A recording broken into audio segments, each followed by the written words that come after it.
നമുക്ക് ലോകത്ത് എല്ലാ മനുഷ്യരെയും സന്തോഷിപ്പിക്കാൻ പറ്റത്തില്ല. ലോകത്തുള്ള എല്ലാവരുടെ ആവശ്യങ്ങൾ നിറവേറ്റാൻ നമ്മളെ കൊണ്ട് പറ്റത്തില്ല. എത്ര പേര് ശത്രുക്കളാവും? ഒരുപാട് പേര് ശത്രുക്കളായിട്ടുണ്ട്. എന്ത് ചെയ്യാൻ പറ്റും? ഒരു മനുഷ്യന് ലോകത്തുള്ള എല്ലാവരുടെ, കാരണം അയാൾ മനുഷ്യനാണ്, അയാൾ ദൈവമല്ല. അയാൾക്ക് പ്രയോറിറ്റീസ് ഉണ്ട്, ഉത്തരവാദിത്തങ്ങൾക്ക് മുൻഗണനകളുണ്ട്.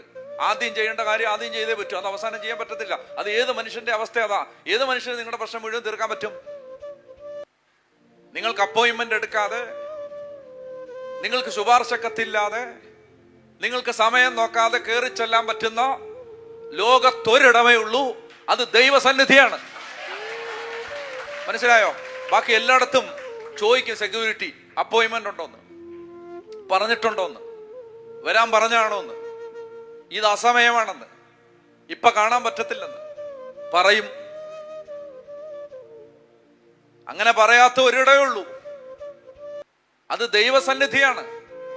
അവിടെ ഇരിക്കാൻ ഒരു ദൈവ പൈതല് പഠിക്കണം. കർത്താവിന്റെ മുമ്പിൽ ഇരിക്കാൻ, കർത്താവിന്റെ മുമ്പിൽ ഇരിക്കണം. ഇങ്ങനെ ഇരുന്ന് ദൈവസ്വരം കേൾക്കണം. നിങ്ങൾക്കൊരു പ്രശ്നം ഉണ്ടെങ്കിൽ, 100 കണക്കിന് നീറുന്ന പ്രശ്നമായിട്ട് ഇവിടെ ഇരിക്കുന്നവരുണ്ടെന്ന് ഞാൻ പറയാണ് നിങ്ങളോട്, ദൈവസന്നിധിയിൽ ഒരു പരിഹാരമുണ്ട്. പക്ഷെ അത് നീ ചോദിച്ചാൽ കിട്ടുന്നത്ര വേഗത്തിൽ ലാലിച്ചും ചോദിച്ചാൽ കിട്ടില്ല. നിന്റെ പ്രശ്നം നീ ചോദിക്കണം, കർത്താവേ ഞാൻ എന്താ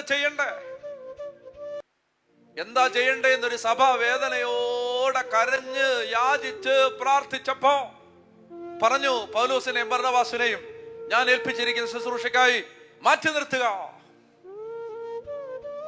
ഹല്ലേലൂയ, ഹല്ലേലൂയ.